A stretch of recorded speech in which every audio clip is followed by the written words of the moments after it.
And this one will be shorter. There we go. To get my Prime Day coffee from Dunkin' here, and guess what? I got another package in the mail. So this came in right in the nick of time, free of charge from Western Digital and Sandisk, in full disclosure.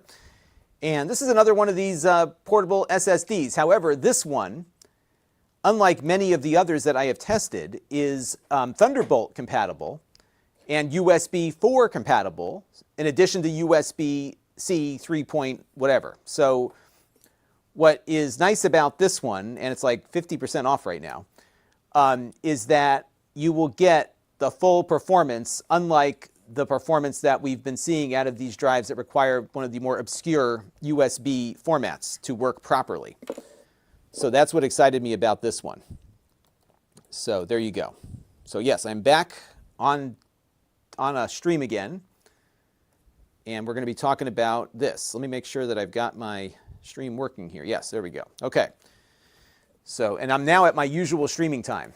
And as you all know, I like to stream on Prime Day, because why not? Affiliate links.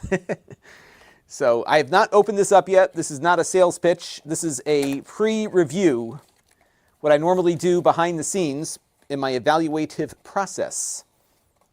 We're going to do live right here. So there we go. We've got that going here. And I'm going to, first of all, say hello to Adam Louse, who's joining us on the YouTube side. And for those of you on Prime Day, you will find me streaming, hopefully. I love Thunderbolt too, Adam Louse. I love Thunderbolt. I think Thunderbolt is awesome, especially for storage. So this is, again, a free of charge item that came in from Sandisk, but they have not sponsored anything, nor are they reviewing or approving this before it gets streamed, because it's live and in person. And I'll be shooting a review of this probably later today after we do some evaluation on it. And it feels really solid. This thing's like a solid block. So if you're curious as to what it feels like, this lower portion is rubberized. And by comparison, I'll show you the other drive I have here. Let me just make sure I can safely remove it from the computer it's connected to. It's got the same rubberized coating as the Extreme drives do, but it's got a much beefier feel. And this is like a metal coated thing on the top. So it's nice and heavy.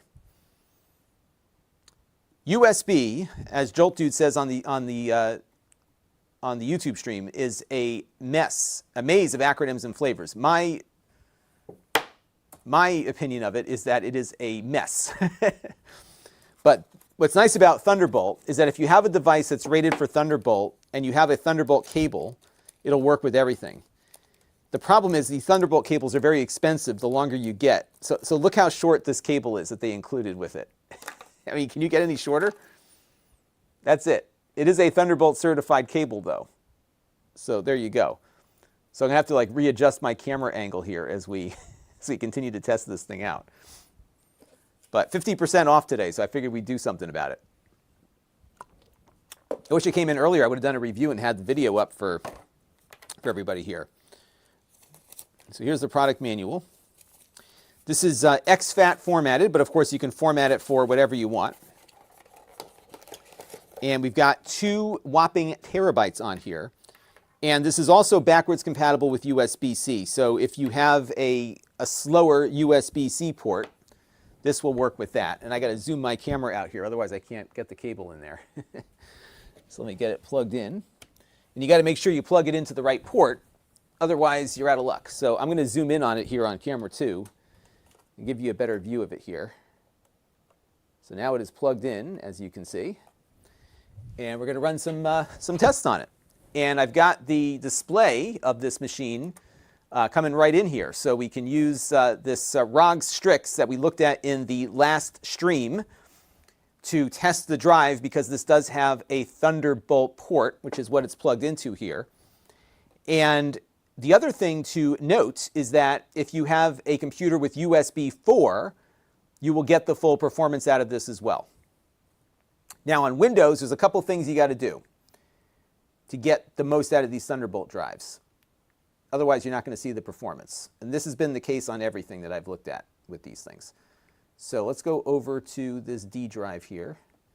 And there's a multi-step process to this. And give me a second while I write some notes down for my reviews. I want to make sure I note this for everybody. So this is the Sandisk Professional Pro G40. And Windows go through the Thunderbolt caching thing. Okay, there we go. So now, 50% off. 50%. Can't beat it. Yeah, they make you have to buy a bigger cord. Exactly. The money's in the cords. And generally speaking, yes, you can tell a Thunderbolt cable because it will have the Thunderbolt icon and either 3 or 4 underneath it. So at least for Thunderbolt, you know what it is. The problem now, though, is that, and I'm seeing more of this, I am seeing more cables that claim to be Thunderbolt but are not certified Thunderbolt. So here's another distinction. USB, whether it's 3, 4, 12, or whatever number they give it, is kind of a voluntary compliance sort of thing. So if I'm a manufacturer, all I have to do is design my product to the standard and then I can claim it meets the standard. Thunderbolt requires that the Thunderbolt Association, which is Intel, certifies the product in order for it to get the logo on it. So with a Thunderbolt cable, you know that it's been certified, and you also know, if it's certified, that it supports everything. So that's high power delivery. I think it does like 140 watts. Thunderbolt 4, I think, may actually be more wattage. I have to look that up.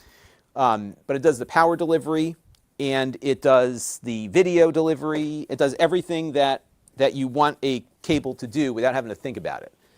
I am starting to see some cables now that do label on the connector what they can do. So we're seeing a little bit of movement there, but not a lot. And Gabic USA, thank you for the follow on Amazon. So if you click through on the affiliate link, you'll see the price, but this right now is $225 for the 2 terabyte, which is 50% off. Yeah, here you go. PC, I never heard that one before. That's good. People can't memorize computer industry acronyms. That is a good one. And Grand Admiral Thrawn is joining us on YouTube as well. And Jolt Dude correctly calls USB a dumpster fire, which it sure is. Okay, so what do we got to do here? Well, we have to optimize this drive in Windows because of how Windows handles write caching for safety. So what we need to do, oh, here's something interesting. So check this out. This is a WD black drive inside of this, an SN850XE, so it's an NVMe enclosure. So we shall see what that looks like.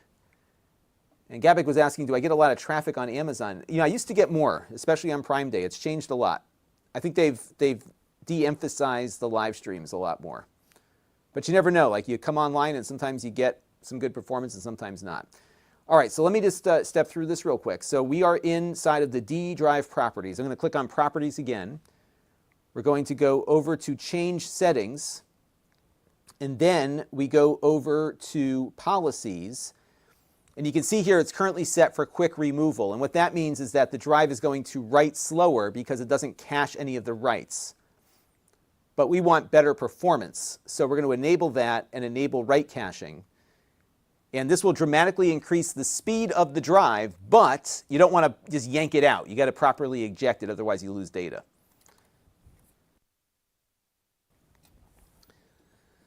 And Chris says, I'll take USB transfer limits and charging limitations to every device I carry with me needs a separate charger. That is true. That's the one benefit that USB has provided, is that you do get the universal charging. However, even with that, there's still differences in the amount of wattage that certain cables can carry. So I have cables that can carry like 200 watts or whatever the max is, but they can't carry any data beyond USB 2 speeds, right? It's like, just tell me what the cable does. I'll be much happier.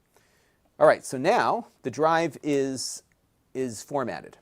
Or not formatted, we've got the settings properly set up. And what's nice about this, there's no nonsense junk on here. There is nothing but an icon file. It looks like it was plugged into a Mac or something. That's it. This is like completely barren here.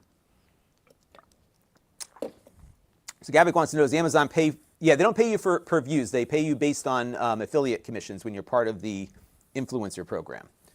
So the one advantage, I think, of Amazon is that you're able to get affiliate revenue on site, which is the deal with how Amazon works. All right, so we are plugged in. By the way, this is not going to be a terribly long stream, but we're going to run some tests on it. And while I do that, I'm going to record some B-roll so that I can make my final video a lot more efficient. So we're going to jump back to my folder here, Sandisk G40. This will probably be tomorrow night's video if I get everything done in time here. Okay, so we're going to go over to the disk speed test here. This is the Blackmagic disk speed test. And what I'm not sure about on this machine is how good this Thunderbolt port is on this computer, because I have found that the performance of the ports varies, to say the least. So Chris Allegretta says, tech before, say, 15 years ago was a total... I agree. No, it's gotten a lot better. I think what they could do, I think the simplest thing they could do, and I think to some degree Thunderbolt solves this problem, is that if you buy a Thunderbolt cable, it supports everything. I think we just need to have some labeling standards for the connectors. And we're starting to see that. Like I have a mess of cables down here. But I've got these Thunderbolt cable, or these USB-C cables, for example, this one here. This one do it? No, so it must be the other end that tells me. But some of these cables now are labeling on the connector. These, even like the cheap ones from China, they're labeling on the connector what the capability of the cable is. So you see here, there's a lot of empty space. They could just print what it can do. Print all the logos on it. Then I know when I pick it up. So that's that. By the way, this does not have RGB. It's the computer here that has that. All right. So now we have that going. So let's go switch over to the Thunderbolt drive. And we'll select to make sure I got the D drive selected, which I do. And I'm going to zoom this in a little bit so we have a little tighter in image here. And then we're going to run the test and see how we do. All right, let me get it a little bit more centered here. And we'll let it rip. Okay, so hit the record button, and here we go. Look at that. Boom. Now, that's the first write. It doesn't mean it's going to stay that way. So let's take a look here.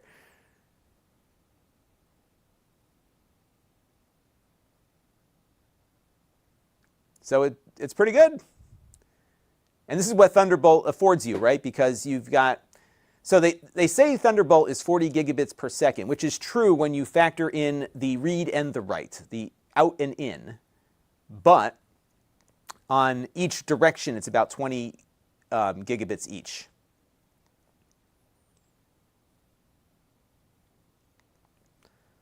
But it seems to be a nicely performing drive here. It's very good.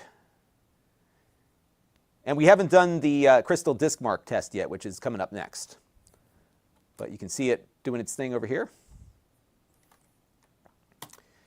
And what's nice about this is that it appears as though we're not losing any write speed as we cycle through these tests here. So what I like about this test is that if there's a caching issue or a thermal issue, you're going to see it after a few minutes. John wants to know, does this have the same issue with the data loss that they had on some of their other drives? It shouldn't, because as we discovered a few minutes ago, this has got pretty much a WD black NVMe inside. Once this test is done, I can pull the screen back up. But this is a totally different architecture than their other drives. And not for nothing, I've been using these for a long time. I have my main edit drive is one of these, the 4 terabyte one, and I haven't lost any data on mine, but it doesn't mean I won't in the future. But yeah, there you go. So nicely performing Thunderbolt drive. Now, what's nice about this too is that it also supports USB-C. So give me 1 second here. I just got to make some notes. So I can plug this right into my phone and it'll work just the same, just at a slower rate. And then one issue on the phones, just so you know, is that I don't know what the power draw is of this. I don't think it's got it on its specs. Let me check the manual. The iPhone in particular has some very specific power draw limitations to the drive. And what happens with these is that once you start writing to them, it tends to draw more power. And then if it draws too much power, the iPhone cuts it off. So it may not be ideal for video recording on the iPhone. And that's been the case with a lot of these drives because they do draw more power than the iPhone is prepared to allow, which we can test in a minute or two. So, but that's good performance there. Gabik wants to know, can you get the same data transfer with a NAS with a 10 gigabit per second NIC? No, you will not. You will get about a gigabyte per second, provided the NAS can keep up with that data rate. So now what we're going to do is switch to the Crystal Disk Mark test. And I run the older version of this one primarily because I've been running this on a lot of these drives over time.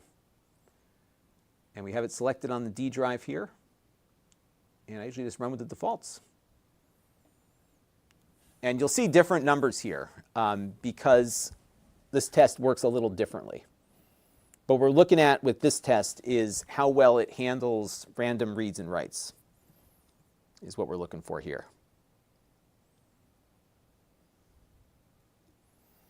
Yeah, so the deals are different in different parts of the world, right? So this is 50% off in the US right now, which is crazy.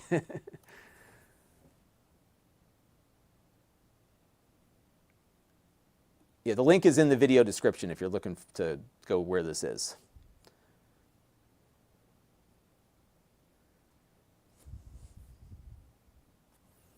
And CB, while we're testing here, says that this is mostly for content producers. I would say that's probably correct. However, what's nice about these Thunderbolt drives, as you're going to see, is that the random read and write performance is so much better.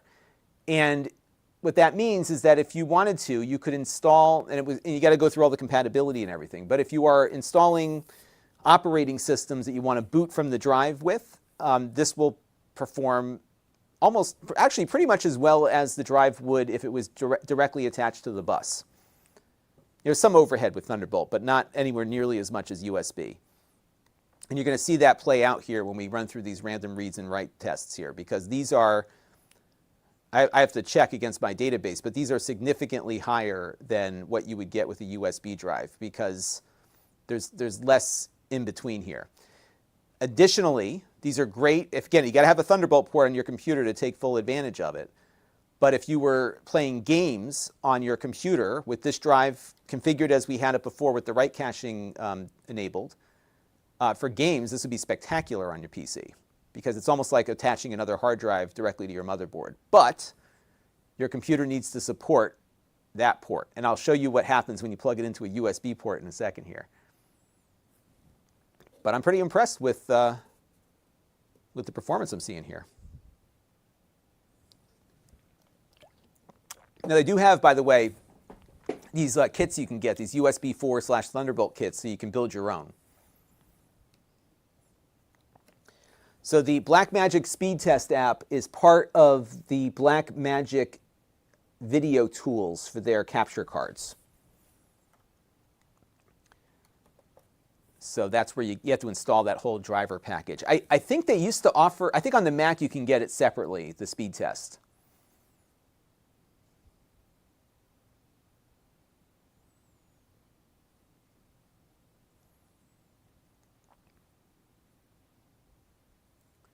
But it seems to be performing well. And I would imagine this is probably close to what that WD Black drive does on its own. You know, if you were directly connected to your motherboard with it, for example. Incidentally, I'm getting more views on this stream than I did on the laptop stream I did earlier today on YouTube. But less views on Amazon. How about that? So Alan asks, how fast do you need a drive without a Thunderbolt connection in order to play games off of it? I regularly play games on this drive. Let me take your title off here. On this drive here, this is one of the older Sandisk Thunderbolts, USB drives, the Extreme, which is also on sale today, by the way. So generally, it's fine. What I've noticed is that the newer games obviously expect faster performance, but any USB 3.1 Gen 2 or 3.2, whatever, the 10 gigabit per second standard is usually fine. But this is much better performance that you'll see out of this one, for sure. But you're also paying a lot more for it because you got Thunderbolt here. Now, one other thing to note is that Thunderbolt is now built into the USB 4 standard. So if you have like a Ryzen-based computer that doesn't have Thunderbolt, but it does have USB 4, then you will get similar speeds to what you're seeing here.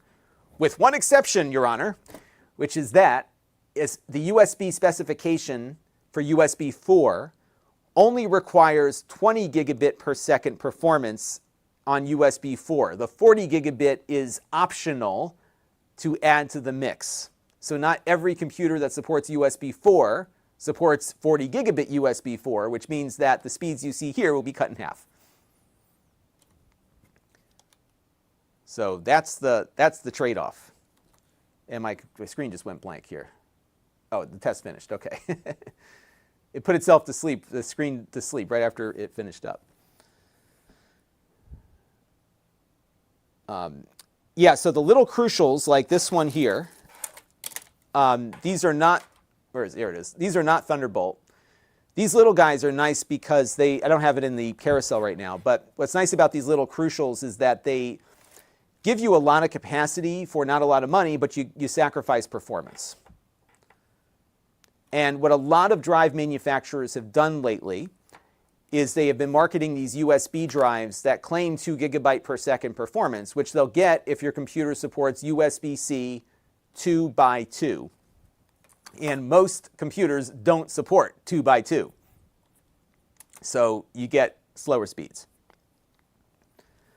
But bear with me here, folks. I'm just going to take a quick screenshot.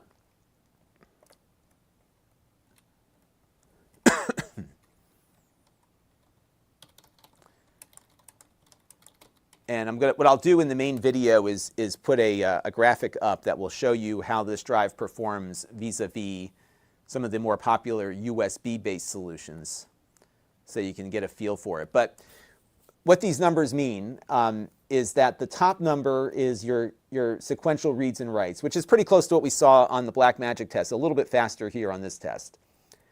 The last three rows there are all what they call random reads and writes. In other words, as opposed to sequential reading and writing, where you're writing out just a whole bunch of data like you would if you were recording, these lower columns replicate the performance of a game or an operating system where you're more randomly hitting the drive with smaller files. And the middle one, so the Q32T1 is a multi-threaded random read and write, and then the lower one there is a single-threaded one. In other words, it's just firing off with one thread. So it's going to be the slowest one. But these results on this drive are significantly faster than what you would see with a USB drive. Hunter is here, who's glad to be here. I am glad you are here too. So welcome aboard. And you know what? I don't know if this is... I'm just looking through the thing here. So it does... I don't know if it's Thunderbolt certified. It must be if they're using Thunderbolt on there. This is the box that it came in. It's ultra rugged and ultra resistant, it says here. 5-year warranty also.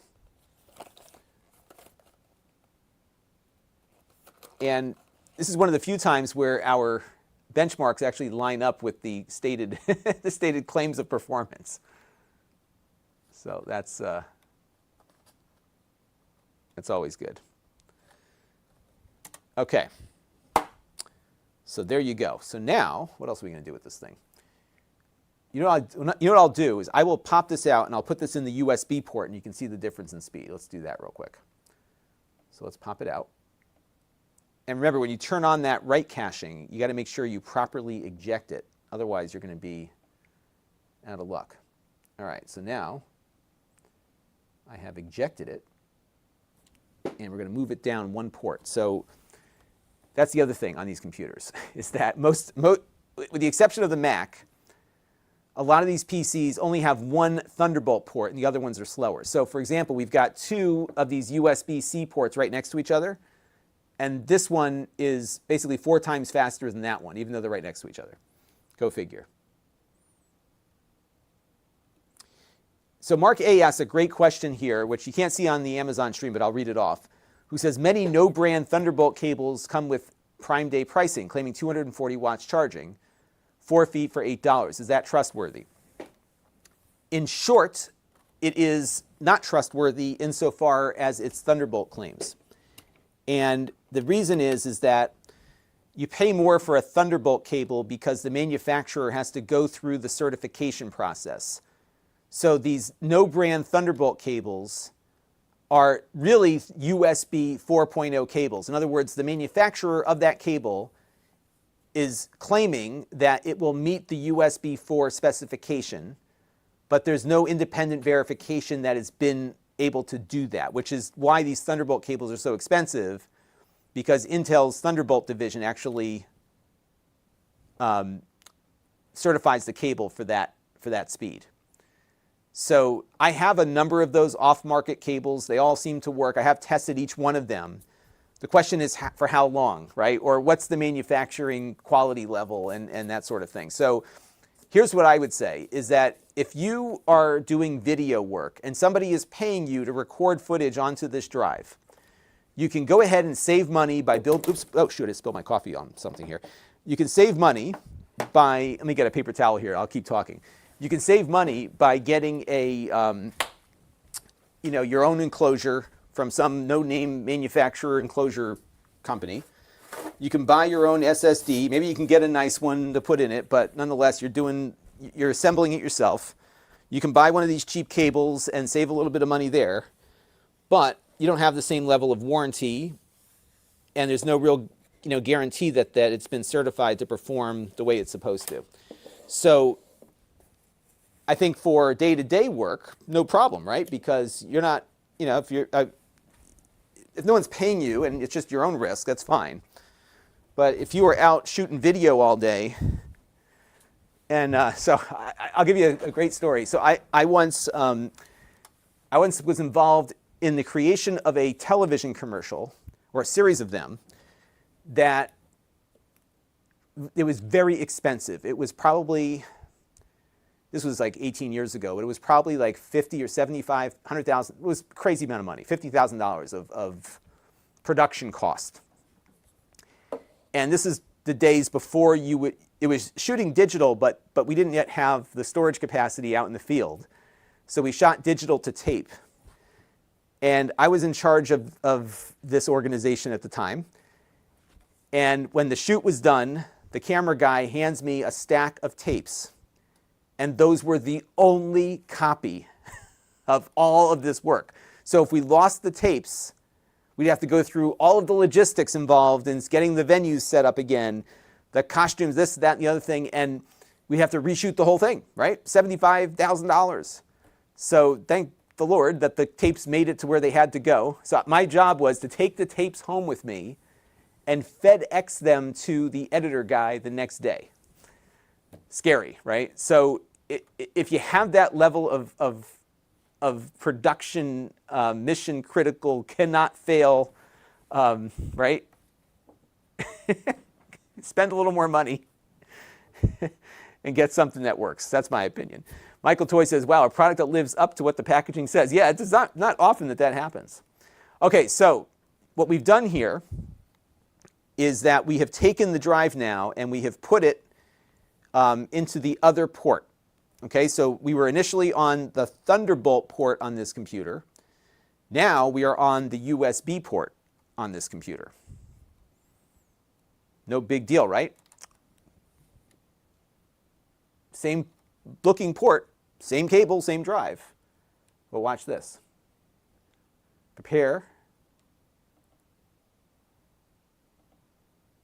Prepare for a mind-blowing experience. Not really, because I think all of you know what's going to happen here. And why isn't my speed test loading up again? There it goes. I'm having trouble with the trackpad on this computer. All right, so we're going to go back over here. Select target drive, D drive. Ready? Now remember, we're not hooked up to the Thunderbolt port anymore. So now we are on the USB port. Tim R., thank you for the follow on Amazon. Look at that. It's still good. I mean, 900 megabytes per second. That's awesome, but that's not Thunderbolt awesome, right? So to give you, I'll do the replay here. Give me a second, I'll pull it up. Okay, so that's the USB port. Remember what you're seeing here, 900 and change. Good speeds, right?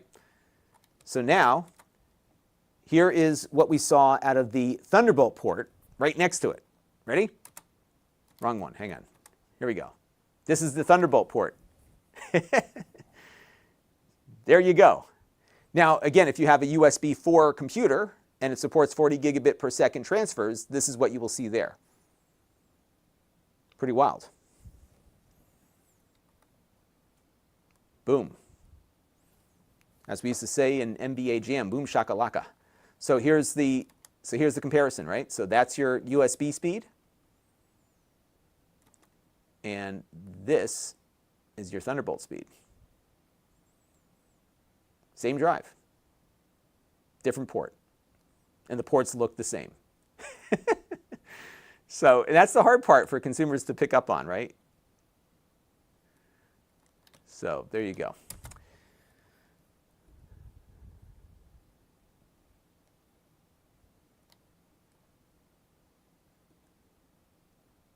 Here you go. So Marwin here is a professional. He's a Blackmagic camera user, filming 6K RAW.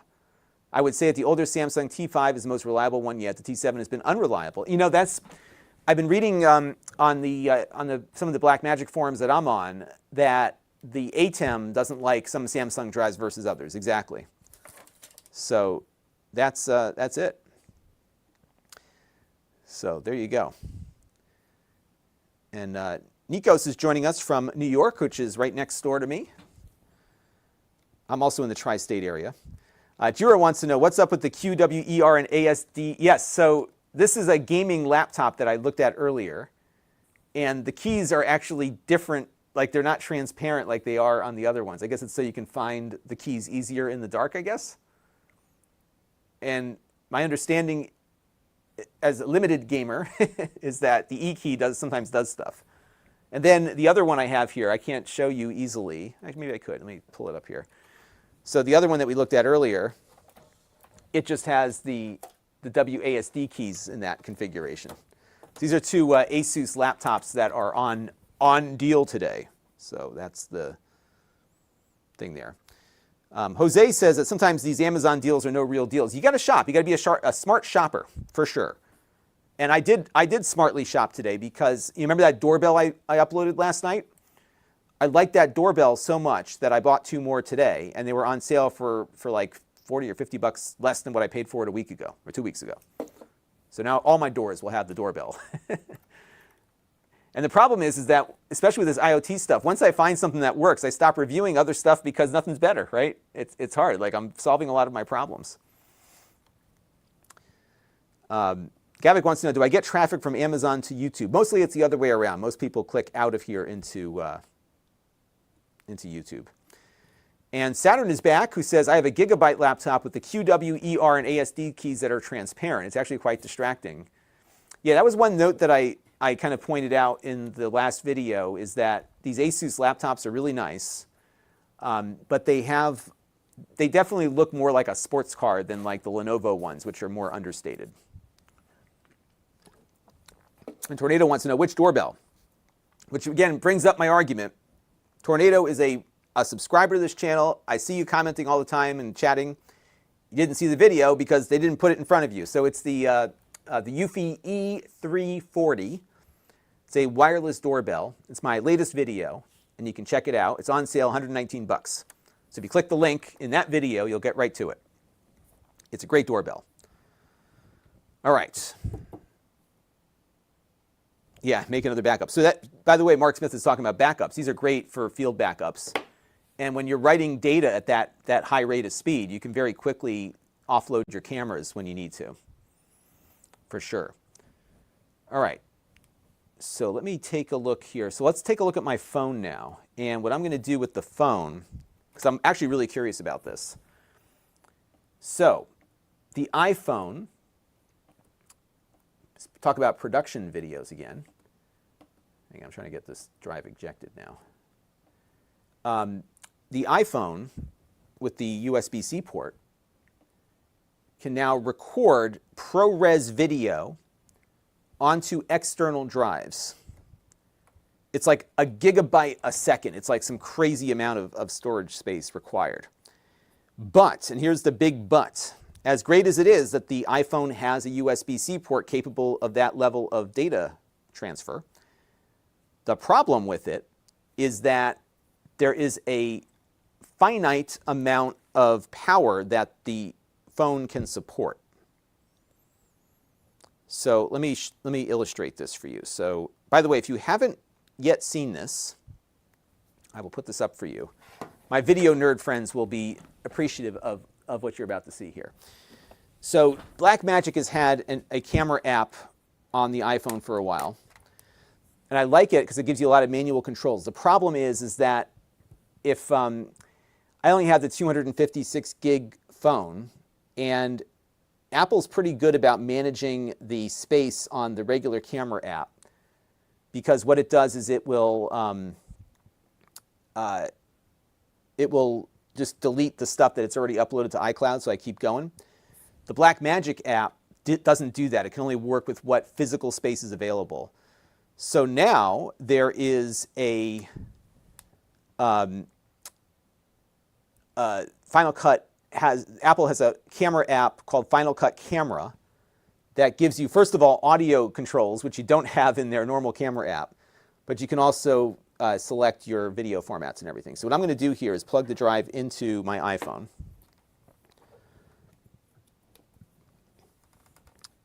And now that it's attached, oh, look at that. Well, this is interesting. So, it's telling me it can't work with it, even though it works supposedly with both USB and Thunderbolt devices. So apparently there must be some check that it's doing. So here's your cable issue, right? So let's take out, I'll fix this real quick. Watch this. So now I'm going to disconnect the Thunderbolt cable. I'm going to make a note of this. Complains about Thunderbolt. Okay, so now let's try it with a USB cable that doesn't support Thunderbolt. See if it complains about that. Yep, no complaint. Oh, it still says it. Huh, so it doesn't work with the iPhone. Thunderbolt accessories are not supported on this iPhone. That's it. So although I could plug it into a USB port on the computer here, the phone doesn't like it. Now let's take a look at my Android phone. So let's try it with that, see if it loads up on that one. Well, that's a bummer.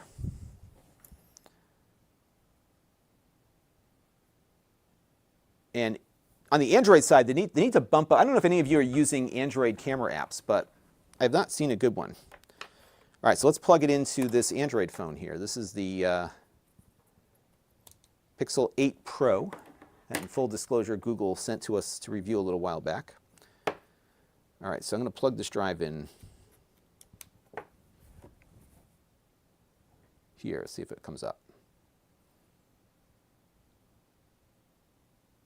Doesn't seem to like that one either. So why don't we try it with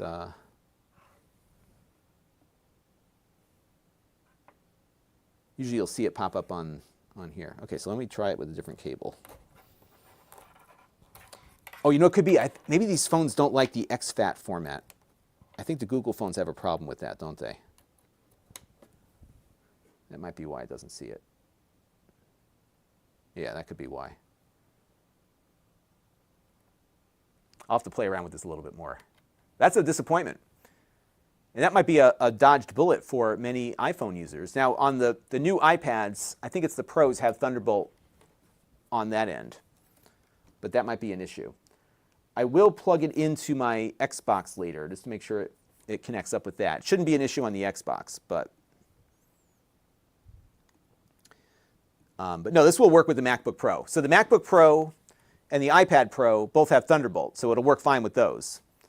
But what's happening here is that the drive is reporting, this is like an Apple safety measure. This drive is compatible with both USB 3 and Thunderbolt, but because it is probably presenting itself as Thunderbolt first, as a safety measure, the phone is probably saying, hey, I can't work with that. So that's what's probably going on. So, hey, Simply Austin's here.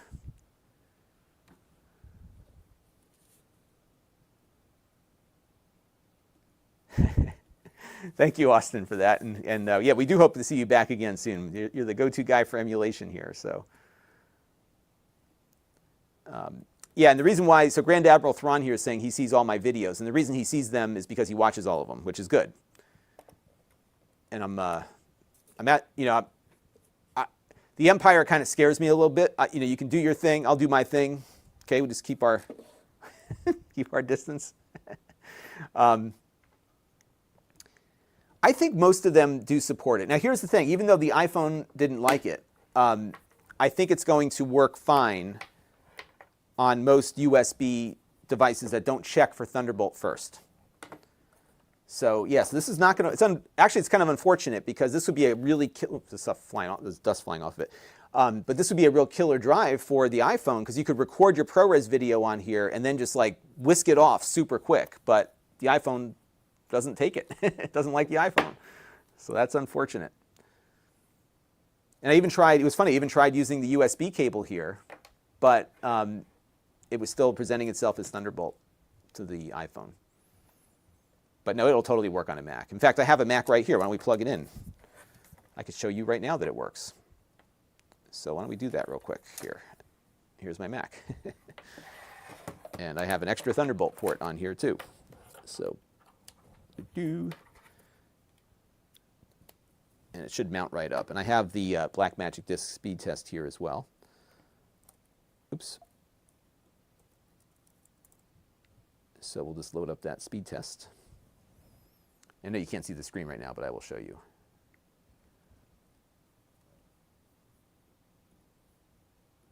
Now we may see a lower speed on here, just due to the fact that it's,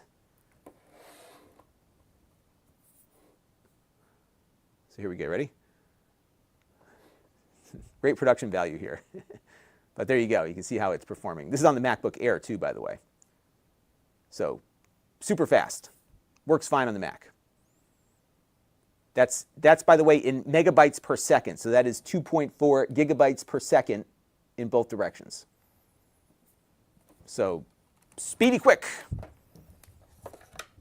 A very nicely performing drive, unless you have an iPhone. And it won't perform very well. So there you go. All right, that's fun.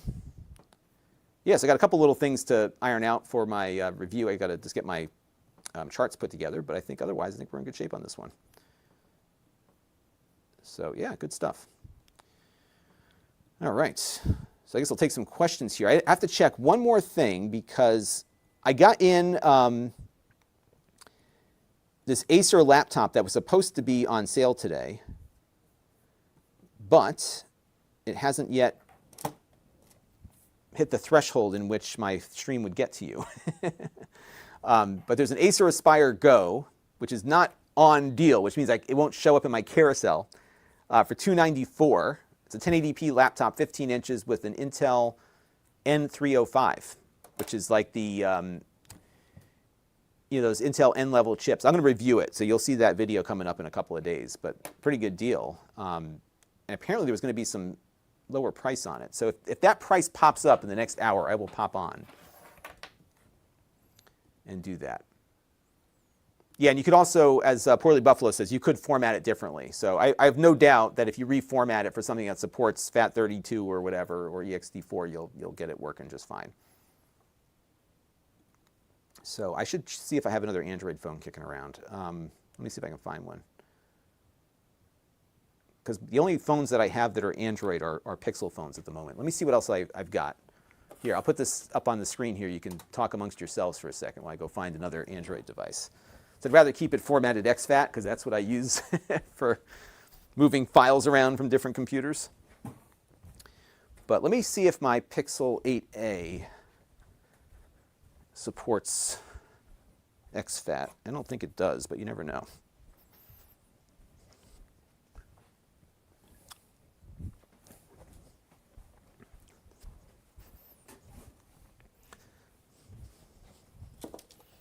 Let's take a look here. So I've got my 8A out. This also, by the way, came in free of charge from Google.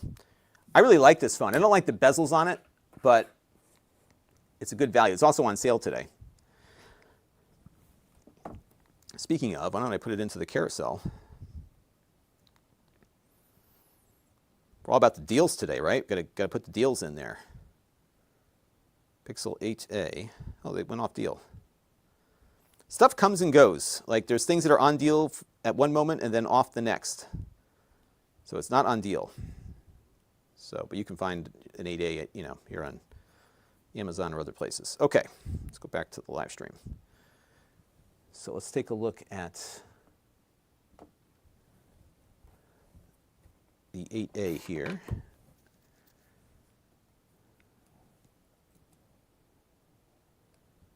Pop the drive out of the...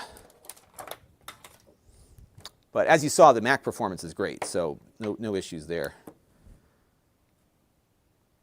Yeah, I don't know if... I don't think any of these Pixel phones support... I can always just format it and just reformat it again later. Files...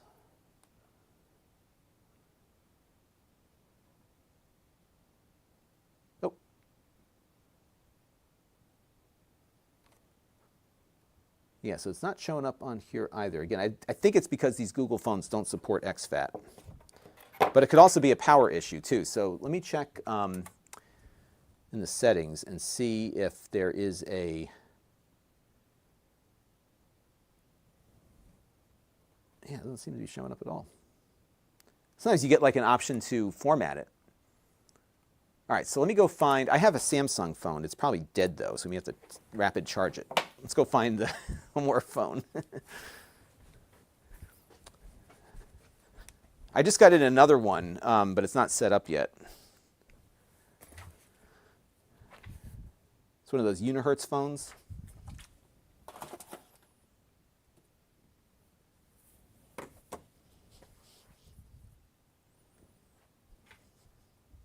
Oh, here we go. We can use my cheapo blue... Oh, it doesn't have a USB. Oh, it does have USB-C.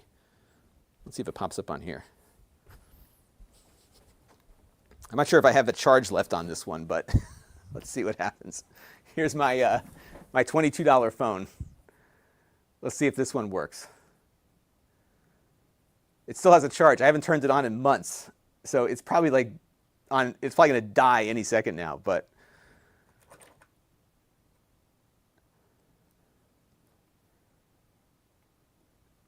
Okay, so the reason why it doesn't work with the iPhone is that it's one of these Thunderbolt drives that has, there's a chipset out there that will, oh, it's got a full charge. How did this thing get charged? This is crazy. I've not touched this phone in a year and it's got a full charge. That's crazy.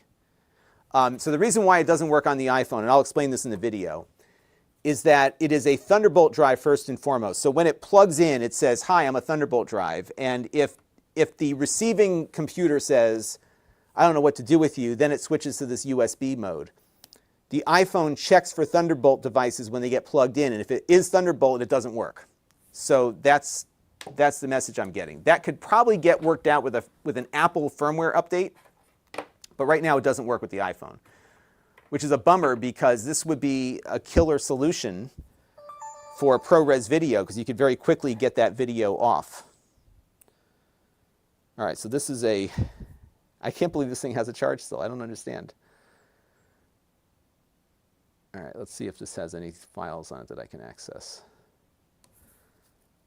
It'd be really funny if this works on here and not on the expensive Google Pixel phone. But it doesn't appear to be showing up on here either. It's getting power, so you can see that it's lit up. And I think it just might be an exFAT issue. Well, you know what? I can just format it to USB or FAT32 and just see what happens.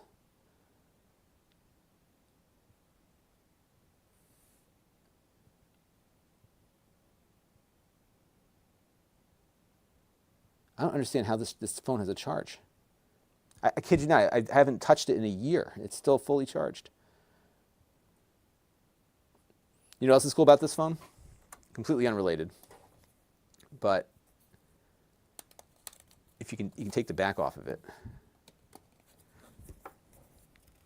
It just pops off most of the time. And what lies beneath? What lies beneath on this $25 phone? A replaceable battery? What the heck? Really? Replaceable battery.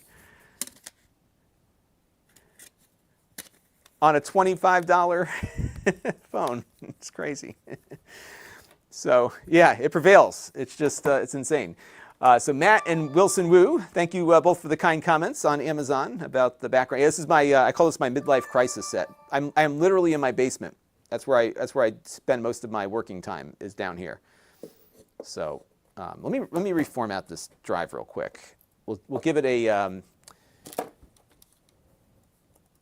Let me see what Pixel phones, what other drive formats it supports. See, the Pixel 6 can now mount. Let me read this up real quick. So I know I have a Samsung phone. That one's definitely got a dead battery.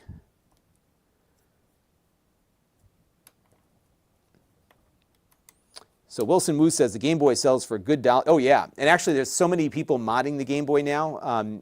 A couple weeks ago I actually built my own, because you can buy these, look it up on my YouTube channel about let's build a Game Boy.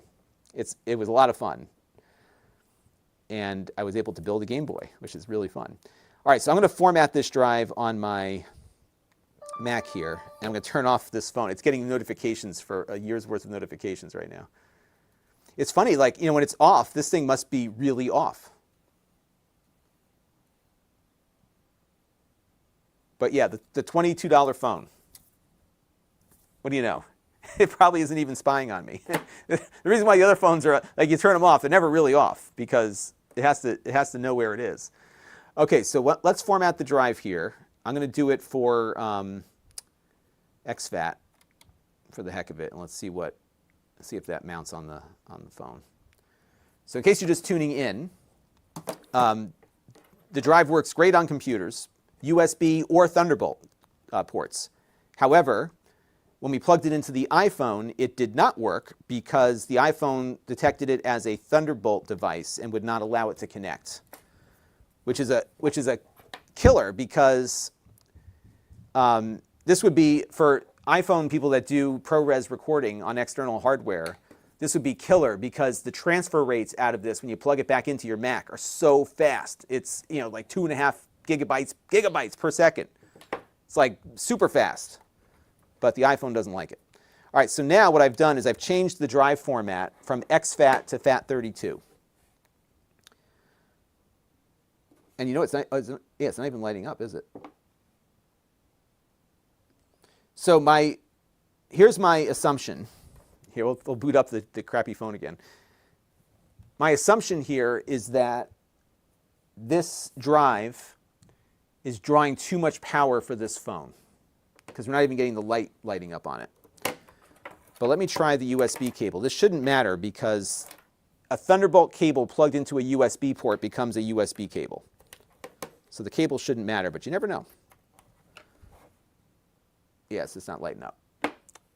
So the likely scenario here is this drive draws too much power, which would make it a deal breaker on the iPhone anyhow. But let's see what happens when we plug it into the cheap phone again with a different drive format. The reason why a lot of these phones don't support exFAT, which is the default format on here, is because it's a Microsoft licensing deal. So that's why. All right, let's go take a look and see if that Acer laptop is updated. If not, I'm going to wrap up soon. Okay, so here we got the cheap phone going here again. It's still astounding to me that this phone still has a charge after over a year. If you look up on my channel, every so often I go out and buy the cheapest smartphone I can find. In the case, this one's like 25 bucks. And they always end up surpassing expectation. Like they're actually so much better than what you would think they would be. Because what do we use smartphones for most of the time, right? Like a computer, a $25 computer, right? Or equivalent. You're always compromising. But on a phone, you know, the things that I think most people do with phones is not the same. All right, give me one more second here.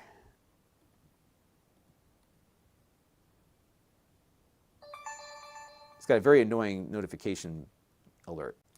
Okay. Yeah, so the only issue with the cheap phone is you get these game notifications for all these games that try to suck money out of people. But beyond that, okay, so here the drive lights up. And now let's go back to the Files app here. And let's see if it shows up at the bottom. Nope. Yeah, I think it probably just draws too much power. So I will plug it into my wife's iPad, but I think I'm going to have the same issue on her iPad that I had on the other one, on the phone. Yeah. So that's my only knock against it. Not for smartphones, but everything else I think is going to be fine. I am going to plug it into my Xbox also. Oops. And just make sure that that is functional. But you know what though? Like, you should challenge yourself to spend like a day with a $25 phone, and you're going to be surprised like how much you can get done. Because it runs all the stuff that you run, right? Like if you're not playing games on it, and actually the games are better than you think too. And you look at this like, why am I spending $1,000 on a phone? Yes, the camera's lousy. The camera's terrible. But beyond that, I think you got yourself something decent. Dan wants to know, is Blue still around? Yes, I think they are, because I bought that phone about a year ago. I think they're doing a lot of like OEM stuff for these low-cost carriers. I think that's probably what they're doing now. But yeah, so I'm just going to reformat this back to exFAT here on my Mac, and then I'm going to go and do my review in a little bit. exFAT. All right. Yeah, so not for phones. It's probably just drawing too much power. These NVMEs draw a ton of power, and I think that's what's going on there. Ken Driggers wants to know, what are people using to move ProRes off the phone? So typically what the workflow is, and I did a video a couple of weeks ago with it's actually kind of neat. It was an external drive enclosure. I've got it over there somewhere. It attaches to the back of the phone with MagSafe, and you run the cable into the USB port. And the company that made this drive accounted for the power issues that the iPhone and other phones have with these NVMe drives, because the power draw is too much for the phone and it'll shut the drive off. So they actually put a capacitor in there so that the drive can write out its cache before it gets dumped out. But generally what they do is they record onto external USB hard drives, and then they plug them into the Mac to transfer the footage off. Or in many cases, they just edit right off of the drive they shot with. So if you had a drive that could transfer at Thunderbolt speeds, that's what I was really curious about. In the case of this drive, if you had one that could transfer at Thunderbolt speeds, but also have the compatibility with USB, what you end up with here is a very fast solution for transferring the data off. And this is not something that's a concrete incompatibility, because Apple could just change their firmware and fix all of that. So it's not like, it's not too bad. Oh, so Joe wants me to open it. I'm not going to open it, but I will tell you what's inside of it, because we will get that. Here, I'll plug it back into the computer here. We will get that when I load up the screen here. So I'll show you what's inside. And this is good actually, because I need this for my review later too. So if we go over to this system thing, the device manager, I'll pull this up so you can see it. And we go to disk drives. So this is a WD Black. Let me look this up. WD Black SN850XE.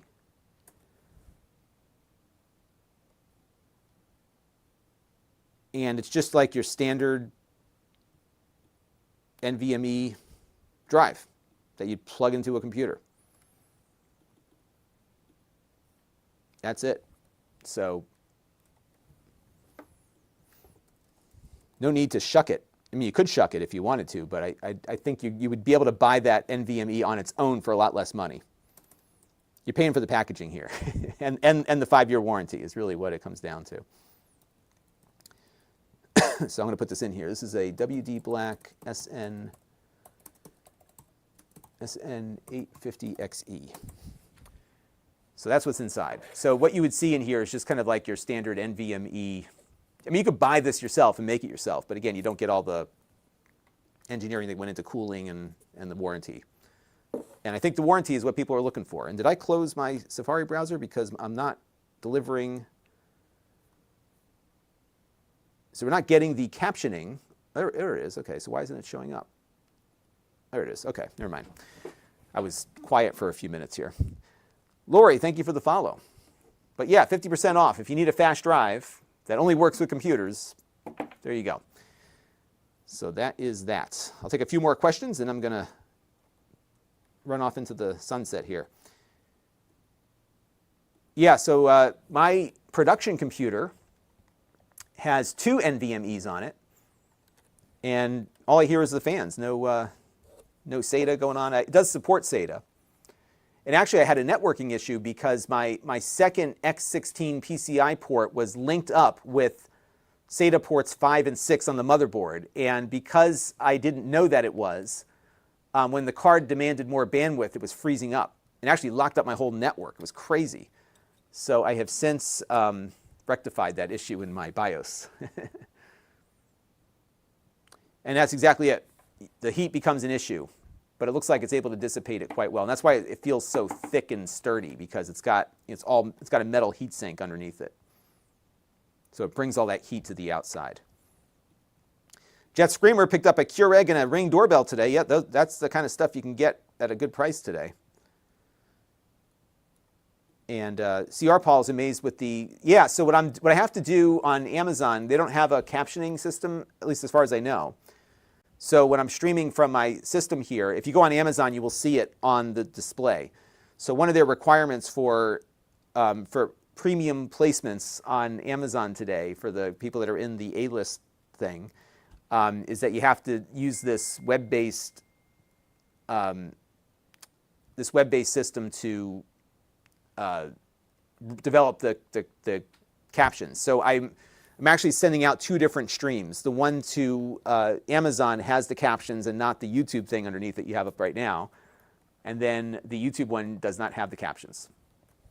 So that's what I'm doing. All right, a couple more questions here. Give me 1 second, I just got a text from somebody.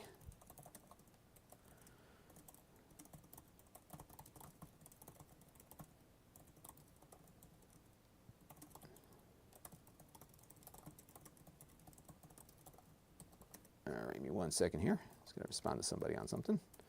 Okay. Yes, so for the speed comparison charts, I think I've got it all. I got to check for that one. I'm pretty sure it's in my Lon.TV/benchmarks thing. It may not be, though. Let me check and see if I have the disk speed. I think I have disk speeds in there.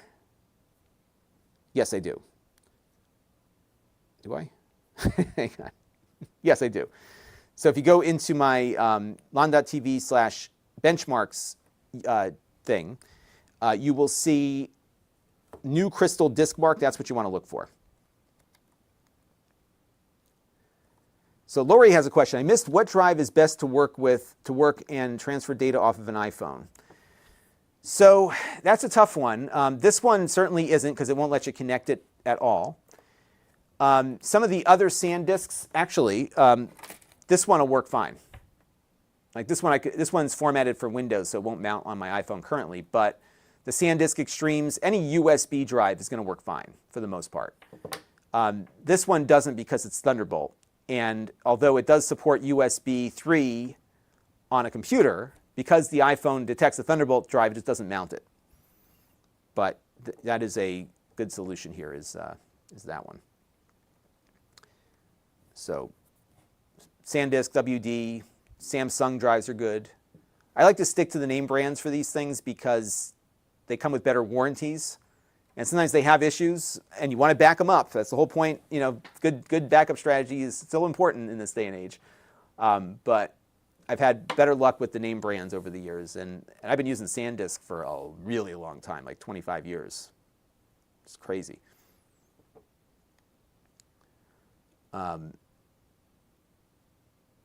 Yeah, I think what's going to happen is the next iPhone Kendriggers will. The next iPhone will have Thunderbolt, more than likely. So Lori says, thanks, I got a bunch of those, just never tried. Yeah, so all the name brand ones are fine. What was I going to say? The iPhone 15, finally has the USB-C port. So before you had to do that lightning connector thing, and you wouldn't get a lot of speed out of it. So now at least you can transfer at a somewhat decent rate. But Thunderbolt will be good.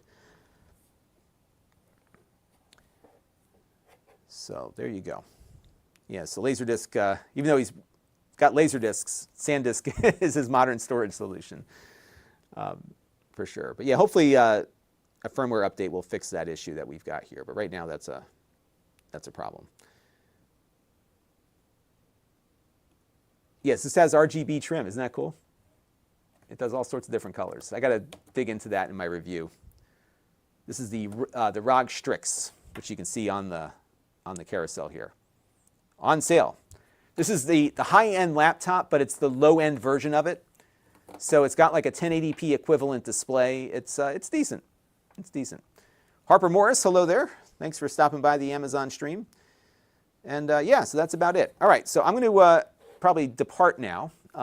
Sorry for those of you just joining, but I want to try to bang out reviewing this drive before I have to go to a family dinner this evening. So that is my plan.